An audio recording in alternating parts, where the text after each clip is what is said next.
Auzubillahiminash-shaytanir-rajim. Bismillahir-rahmanir-rahim. My name is Bushra Bashir. My teaching subject is mathematics. Welcome to my YouTube channel. Chapter number 1, Sets. Lesson number 1. Topics are set and types of sets. Assalamu alaikum, dear students. I hope you all are fine. My name is Bushra. In this video, we start first chapter. The topic of this chapter is set. In this video, we discuss about set and types of sets. Let's start our video. Firstly, हम discuss करेंगे कि what is set. Set is defined as the collection of well-defined and distinct objects. यानी इस definition के according हमें जो set है वो क्या है? Collection of well defined and distinct object. अब वेल डिफाइंड को आप कैसे समझेंगे? वेल डिफाइंड के लिए मैं for example bunch of keys, अब यहाँ पर जो है वो सिर्फ क्या है? कीज है और तो कुछ नहीं है। अगर मैं इन कीज के साथ कप्स या स्पून ऐड कर दूँ तो वो ग्रुप तो हो सकता है कि इस कप्स और स्पून्स का, पर वो सेट नहीं होगा। इट मीन्स कि आपके पास सेट में जो एलिमेंट्स होने चाहिए वो क्या होने चाहिए? वेल डिफाइंड होने चाहिए, यानी सेम काइंड के होने चाहिए।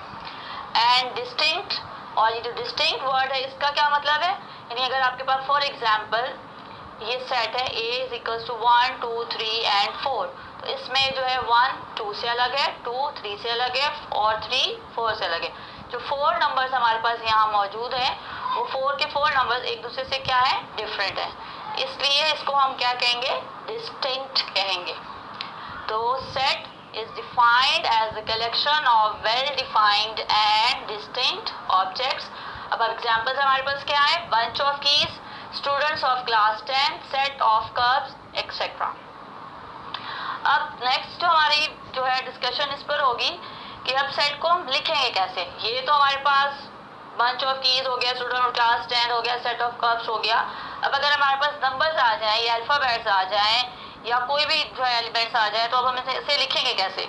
तो उसके लिखने के लिए हम क्या करेंगे? 2 कर्ली ब्रैकेट्स हम यूज़ करेंगे और इन 2 कर्ली ब्रैकेट्स के बिटवीन जो है वो हम अपने एलिमेंट्स लिखेंगे। जैसे आपको यहाँ नज़र आ रहा है कि जो है 1 2 3 एंड 4 2 कर्ली ब्रैकेट्स के बिटवीन है, 2 4 6 8 जो है वो 2 कर्ली ब्रैकेट्स के बिटवीन है, और A B C and D जो है वो आपके पास 2 कर्ली ब्रैकेट्स के बिटवीन है। इसी तरह से months of name, May and March जो है वो भी आपके पास 2 कर्ली ब्रैकेट्स के बिटवीन लिखा गया है। इट मीन्स कि अगर हमें सेट को लिखना है तो ज़रूरी है कि हमें 2 कर्ली ब्रैकेट्स यूज़ करनी होंगी। अब चलते हैं कि अब हम सेट को नेम कैसे देंगे। यहाँ पर जैसे आपके पास जो नेम्स नज़र आ रहे हैं वो A B C and D। अब आप देखेंगे कि ये चारों जो हैं वो कैपिटल अल्फ़ाबेट्स में लिखे गए। तो हम जैसे हम अपना नाम जो है उसका फर्स्ट वर्ड जो है वो कैपिटल लिखते हैं, उसी तरीके से जब हम यहाँ पर सेट्स के नेम देंगे तो हम कैपिटल अल्फ़ाबेट्स यूज़ करेंगे। A to Z कोई भी अल्फ़ाबेट हम यहाँ पर यूज़ कर सकते हैं नेम के लिए, लेकिन वो हम यूज़ करेंगे कैपिटल अल्फ़ाबेट्स।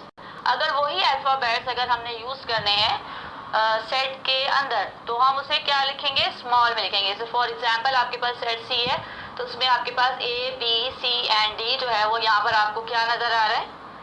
स्मॉल में नज़र आ रहा है। ठीक है, नेक्स्ट जो हमारा जिस पे हमें डिस्कशन करनी है कि अगर हम मैथ्स में बहुत सारी चीज़ें जो है वो हम सिंबॉलिक या नोटेशन फॉर्म में यूज़ करते हैं, तो अगर हमारे पास हमें ये बताना है कि जो 1 एलिमेंट है वो सेट A से बिलोंग कर रहा है या जो 1 है वो सेट A का एलिमेंट है, तो इसके लिए हम क्या लिखेंगे? इसको किस तरह से लिखा जाएगा? तो 1 is belongs to set A। अब मैंने यहाँ पर एग्जांपल के तौर पे लिखा 1 is belongs to set A, तो अब इसे लिखेंगे कैसे? 1 और A, और बिटवीन जो इन दोनों के दरमियान में जो हम लिखेंगे वो क्या होगा? एक ई साइन की तरह से यूज होता है, इसे हम पढ़ते हैं बिलोंग्स टू या एलिमेंट ऑफ। क्या पढ़ेंगे? Belongs to and element of, यानी 1 is element of set A या 1 belongs to set A। Next जो मैंने एग्जांपल ली है वो है 3 इज नॉट। अब हमें ये तो पता चल गया कि बिलोंग्स के लिए हम ये साइन यूज करेंगे, लेकिन अगर कोई एलिमेंट उस सेट में नहीं है तो हम उसके लिए क्या करेंगे, तो हम क्या लिखेंगे 3 is not belongs to set B, तो हम लिखेंगे 3। अब देखिए वही ई साइन मैंने यूज किया, लेकिन बीच में मैंने एक लाइन लगा दी है, जिसकी वजह से ये क्या बन गया, नॉट बिलोंग्स टू के लिए अब ये आप यूज करेंगे, तो 3 not belongs to set B. For example यहाँ पर आपके पास जो सेट बी है उसमें देखिए आपके पास 2 4 6 8 है, लेकिन 3 एलिमेंट मौजूद नहीं है, तो ये शो करेगा कि 3 is not the element of set B और 3 is not belongs to set B.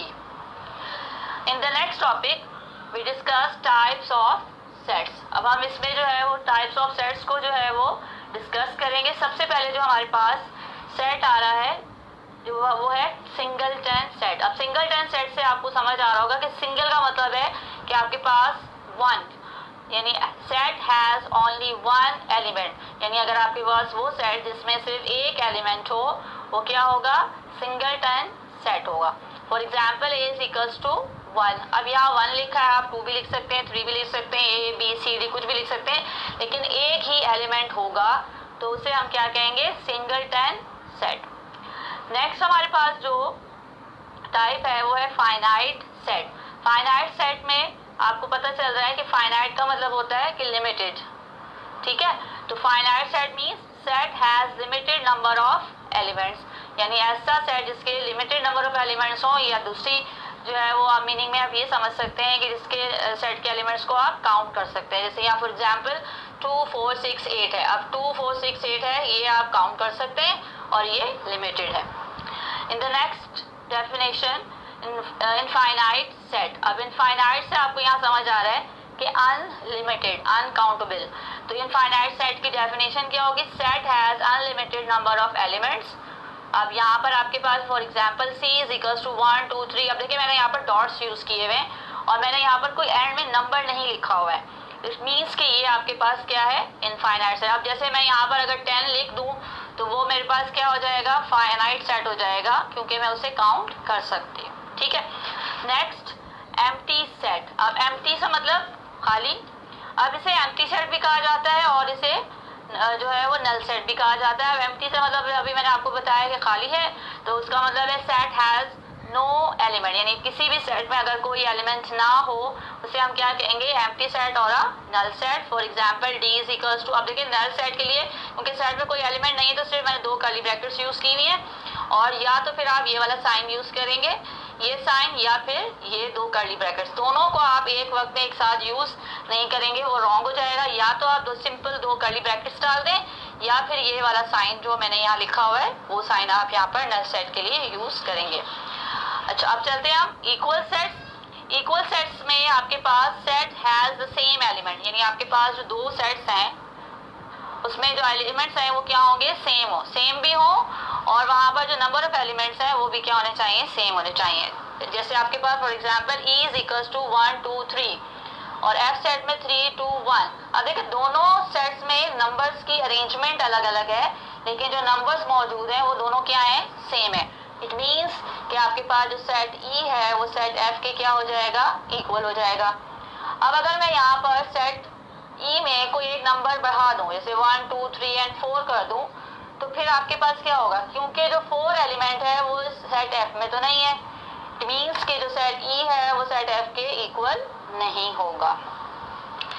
फिर आ जाते हैं हम इक्विवेलेंट सेट्स की तरफ। इक्विवेलेंट सेट्स में आपके पास क्या होगा कि 2 सेट्स हैज 1 to 1 कॉरेस्पॉन्डेंस। अब 1 to 1 correspondence between their elements, यानी जो आपके पास 2 सेट्स हैं उनके दरमियान में 1 to 1 कॉरेस्पॉन्डेंस होना चाहिए। जैसे मैंने यहाँ पर लिखा है A is equals to A B C and B is equals to 1 2 and 3।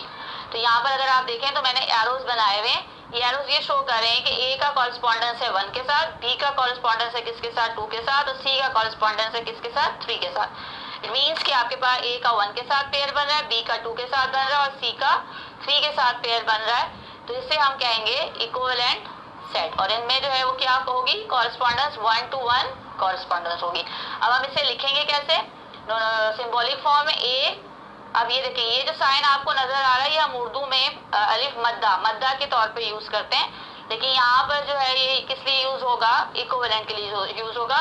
Maths में आगे जाके जब हम पढ़ेंगे ज्योमेट्री पोर्शन में, तो वहाँ पर ये जो साइन है वो किसी एक और चीज के लिए भी इस्तेमाल होता है, जिसके लिए जिसे हम कहते हैं सिमिलर, यानी अगर दो सिमिलर चीज़ें हो जाएं तो उसके लिए भी जो है हम ये वाला साइन यूज़ करते हैं, लेकिन अभी फिलहाल यहाँ पर जो हम ये साइन यूज़ कर रहे हैं वो किसके लिए यूज़ कर रहे हैं, इक्विवेलेंट के लिए यूज़ कर रहे हैं, यानी A is equivalent to set B. I hope कि आपको जो डेफिनेशंस हैं सेट की और टाइप्स ऑफ सेट्स की वो बहुत अच्छे से समझ आ गई होंगी। Thank you very much.